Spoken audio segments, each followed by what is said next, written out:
फलटणमध्ये DJ crystal अकोस्टिकचा नाद घुमला. फलटण प्रतिनिधी महाराष्ट्रातील डीजे विश्वातील एक दिग्गज नाव, ज्यांच्या तालावर अवघा महाराष्ट्र थिरकतो, अशा डीजे आकाश यांनी आपल्या शिरपेचात मानाचा आणखी एक तुरा रोवला आहे. फलटण शहरात डीजे क्रिस्टल अकोस्टिक या त्यांच्या स्वतःच्या नवीन साऊंड सिस्टीमचे उद्घाटन अत्यंत दिमागदार सोहळ्यात पार पडले. प्रमुख उपस्थिती आणि जल्लोष. या भव्य उद्घाटन सोहळ्यासाठी राजघराण्याचे वारसदार आणि नगरसेवक युवराज अनिकेतराजे रामराजे नाईक निंबाळकर तसेच फलटणचे उपपोलीस निरीक्षक शिंदे यांची प्रमुख उपस्थिती होती. मान्यवरांच्या हस्ते फीत कापून या नवीन साऊंड सिस्टीमचा श्रीगणेशा करण्यात आला. चक्रधर लाईट शोचा थरार. उद्घाटनाचे मुख्य आकर्षण ठरले ते म्हणजे चक्रधर लाईट शो. आकाशात झेपावणाऱ्या रंगीबेरंगी प्रकाशझोतांनी आणि अंगावर शहारे आणणाऱ्या लाइटिंगने उपस्थित हजारो तरुणांच्या डोळ्यांचे पारणे फेडले. क्लीन आणि क्लिअर अशा जबरदस्त साऊंड क्वालिटीमुळे या डीजेची चर्चा आता संपूर्ण महाराष्ट्रभर रंगू लागली आहे. तरुणांची अभूतपूर्व गर्दी. डीजे आकाश यांच्या लोकप्रियतेची प्रचिती या कार्यक्रमातून पुन्हा एकदा दिसून आली. फलटणसह सातारा जिल्ह्यातील हजारो तरुणांनी या सोहळ्याला हजेरी लावली होती. इतकेच नव्हे तर या साऊंडचे तंत्रज्ञान आणि क्वालिटी पाहण्यासाठी राज्यातील विविध भागांतून अनेक डीजे मालकांनी आवर्जून उपस्थिती दर्शवली. डीजे आकाश यांनी मेहनतीने स्वतःचे साम्राज्य उभे केले असून क्रिस्टल अकोस्टिकच्या माध्यमातून त्यांनी साऊंड क्षेत्रातील गुणवत्तेचा नवा मापदंड प्रस्थापित केला आहे. फलटणच्या या नवीन साऊंडची क्रेज आता आगामी सणोत्सवात पाहायला मिळणार हे निश्चित. फलटणच्या मातीतील एक अस्सल हिरा म्हणजे डीजे आकाश फलटण. केवळ नावच नाही तर आपल्या कल्पकतेने आणि संगीताच्या अनोख्या साऊंड क्वालिटीने त्यांनी फलटण या नावाचा डंका आज संपूर्ण महाराष्ट्राच्या कानाकोपऱ्यात पोहोचवला आहे. ग्रामीण भागातून जिद्द आणि चिकाटीच्या जोरावर त्यांनी साऊंड इंडस्ट्रीमध्ये स्वतःचे एक अढळ स्थान निर्माण केले. आज महाराष्ट्राच्या कोणत्याही जिल्ह्यात साऊंड सिस्टीमचा विषय निघाला की डीजे आकाश फलटण हे नाव सन्मानाने आणि अभिमानाने घेतले जाते. त्यांनी केवळ साऊंड क्षेत्रात क्रांती केली नाही तर फलटण तालुक्याला या क्षेत्रात एक नवी ओळख मिळवून दिली आहे. डीजे आकाश फलटण हा आता केवळ एक डीजे नसून तो दर्जेदार साऊंडचा एक ब्रँड बनला आहे.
अर्धा की रील काढते इथं नाचून बसून एखादं गणपतीचं गाणं सांगतो लावायला.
Crafted for those who live for music and breathe energy.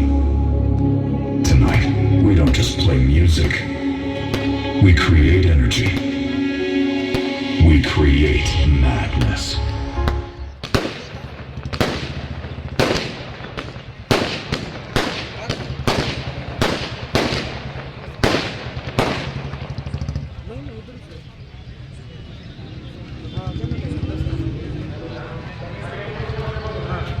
सर्वांना विनंती आहे, पुढं धर्मवीर छत्रपती संभाजी महाराज यांचं बलिदान